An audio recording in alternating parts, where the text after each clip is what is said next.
गणेश नाईकांपासून महिला लांब का पळतात? शिवसेना नेत्याची शीतल म्हात्रेंनी नाईकांवर टीका केली। नाईकांना नवी मुंबईशिवाय कोण ओळखतं? पुन्हा टीका केल्यास महिला आघाडी धडा शिकवेल।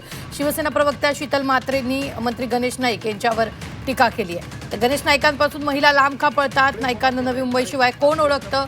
शेवटचं सांगते, यापुढे एकनाथ शिंदेंबाबत एक शब्द जरी काढला तर महिला आघाडी धडा शिकवेल, असं शीतल म्हात्रेंनी म्हटलंय।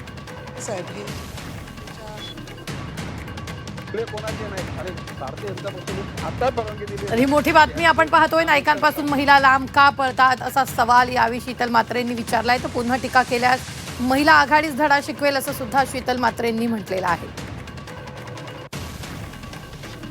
गेल्या अनेक दिवसांपासून एकनाथ शिंदे आणि गणेश नाईक यांच्यामध्ये शाब्दिक युद्ध असल्याचं पाहायला मिळते। तर नाईकांना नवी मुंबईशिवाय कोण ओळखतं, असं सुद्धा शीतल म्हात्रेंनी यावेळी बोलताना म्हटलेलं आहे।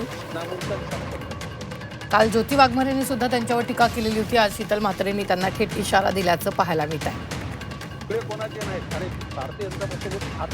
मोठी बातमी आपण आताच्या क्षणाची पाहतोय, ती म्हणजेच नाईकांना नवी मुंबईशिवाय कोण ओळखतं? शेवटचं सांगते, यापुढे एकनाथ शिंदेंबाबत एक शब्द जरी काढला तरी महिला आघाडी धडा शिकवेल, असं शीतल म्हात्रेंनी म्हटलेलं आहे।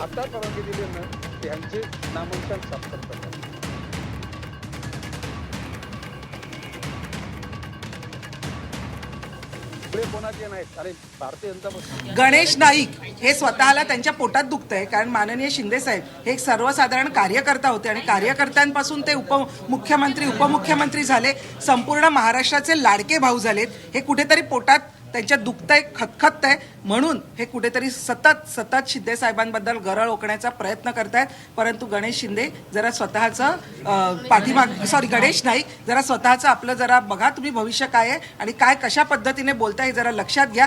आम्ही नक्कीच हे सहन करणार नाही, हे तुम्ही लक्षात ठेवा।